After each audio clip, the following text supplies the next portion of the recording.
Welcome to the 22nd Annual Southwark Cultural Council's Fine Art Exposition Show and Sale. Let's take a walk around, and then we will come back to look at the various displays by local artists.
job.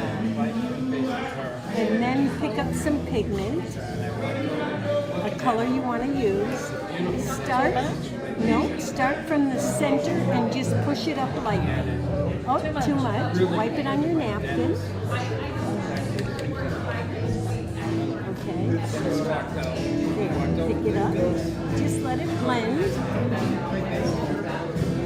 Good job. And then go down to a petal on the other.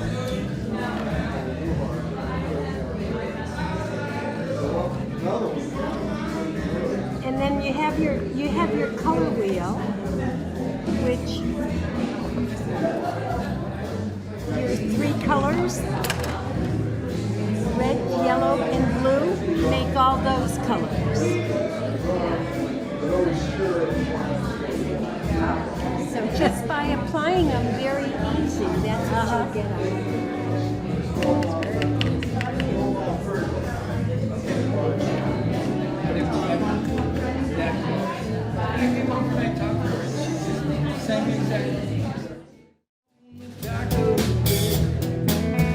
Watching this time roll away.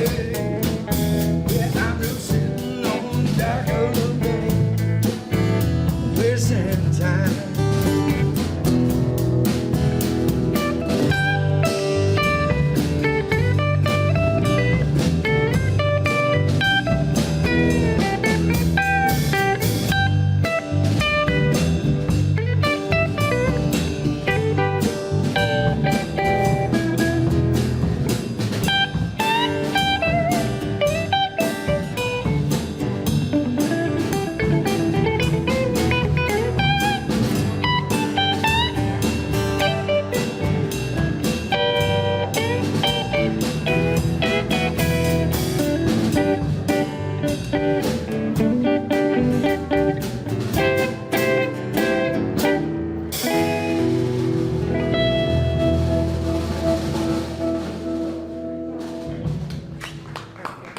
Thank you.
These maps reflect the boundary line between Connecticut and Massachusetts for the period roughly 1642 to the 1840s. The first map here shows the earliest survey of the line that was done in 1642, and unfortunately the surveyors went about 7 miles too far south by the time they hit the Connecticut River. So that really started the battle between the two colonies of Massachusetts Bay and Connecticut. This map here shows the 1713 survey, which shows a line that was about 7 miles further north by the time it hit the Connecticut River. It was agreed between the two colonies that the towns of Woodstock, Enfield, Suffield, and Westfield, which included present-day Southwick, would remain part of Massachusetts Bay, and Connecticut would get in exchange an equivalent amount of land in the center of the state, which they subsequently sold and gave much of the money toward the support of a new college by the name of Yale. This map here is considered the source for almost all maps of New England. It was made in 1755 in London. It was printed a couple years after the death of the compiler, Dr. Douglas of Boston. And it shows Woodstock, Enfield, Suffield, and Westfield very nicely in what was then two jogs. By this time, Suffield, Enfield, and Woodstock had already petitioned and been granted membership in the colony of Connecticut. In this map here, we have the jog. It's sadly out of date, but we don't allow the facts get in the way of a good story that shows the boundary as the surveyors thought it was at that point in time. In this map here, we show how Southwick was between 1774 and 1779. In 1774, the residents of the jog of Southwick had petitioned to be part of Connecticut, and the General Assembly agreed. So Southwick lost a great deal of its tax base and part of its population too. And in 1779, Southwick gained a strip of approximately 3,300 feet in width along the southern part of Westfield to compensate and make the town more financially and population-wise viable. This map here shows is a manuscript that's in the Connecticut State Archives, and it shows the land on the west side of the Congamon Lakes, Middle Pond, South Pond, as being part of Suffield, as well as the land that had previously been part of Southwick on the east side of the lakes. The map here of 1776 is approximately 25 years out of date, but it still shows the jog as being a prominent feature, and including, again, Suffield, Enfield, and Southwick.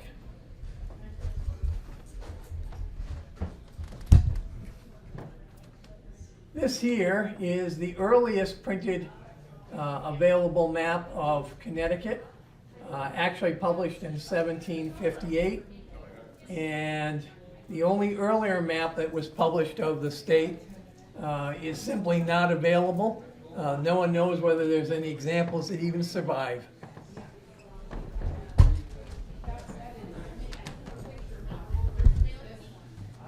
In 1792, a gentleman by the name of Blodgett made a lovely map of Connecticut, and this here very clearly shows the line where Suffield was, being on the west side of the Congamon Lakes. We see South Pond, Middle Pond, present-day Great Brook, Congamon Road, and present-day College Highway here. This map here, published in 1795, is a page of Massachusetts that was taken from the first atlas, first American atlas that was published in the United States. And while it doesn't show much detail, the one lake that it, or I should say brook, that is indicated, we'll say Great Brook, is shown as flowing directly into the Connecticut River.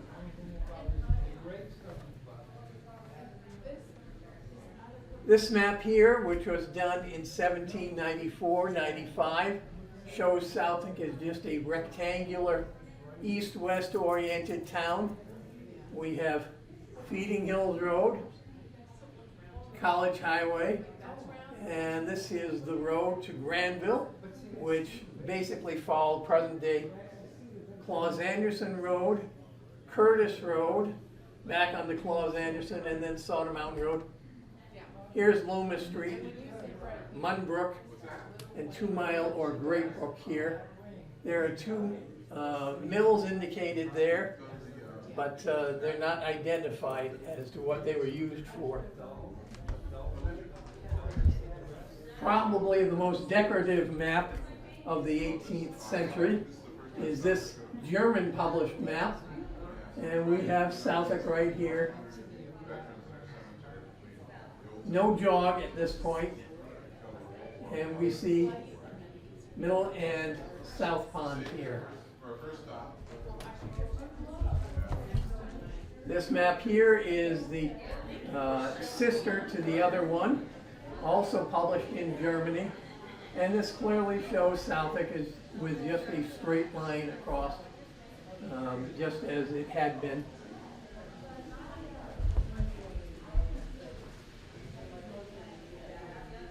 This is a first edition of an accurate map of the Commonwealth of Massachusetts that was put out in 1798. Unfortunately, it was being paid or promoted by the state legislature, and it was considered too busy, and so it was not approved by the state legislature, and there are very few copies of this map currently available. The gentleman that made that map made this map just a couple of years later, and fortunately it was approved by the state legislature, and we still have a straight boundary line to Southwick. Right about here is 1804, and that was when the states of Massachusetts and Connecticut had a joint boundary commission, and they agreed to return the western part of the jog back to Massachusetts, and it became part of Southwick again. So by 1813, when this map of Connecticut is done, we have Connecticut surrounding the jog of Southwick. It has returned.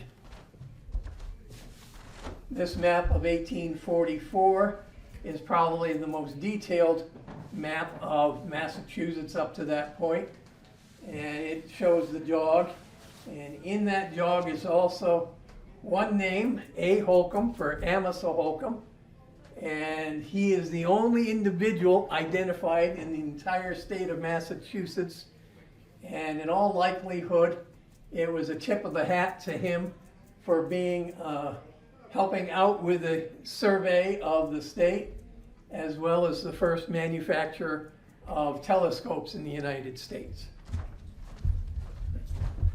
Finally, just to give you an idea of how backwards things could be, this map of 1819 still shows the straight line of Connecticut, Massachusetts. It was a good 15 years out of date, even at the time that it was published. Thank you.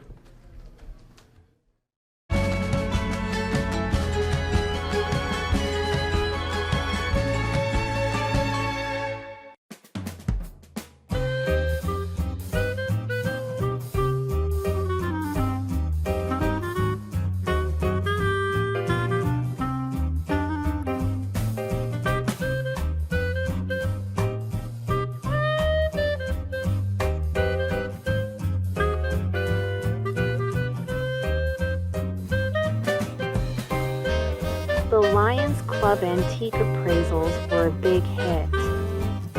Let's walk about the crowd of folks waiting to have their items appraised, and then we will peek in on some appraisal action.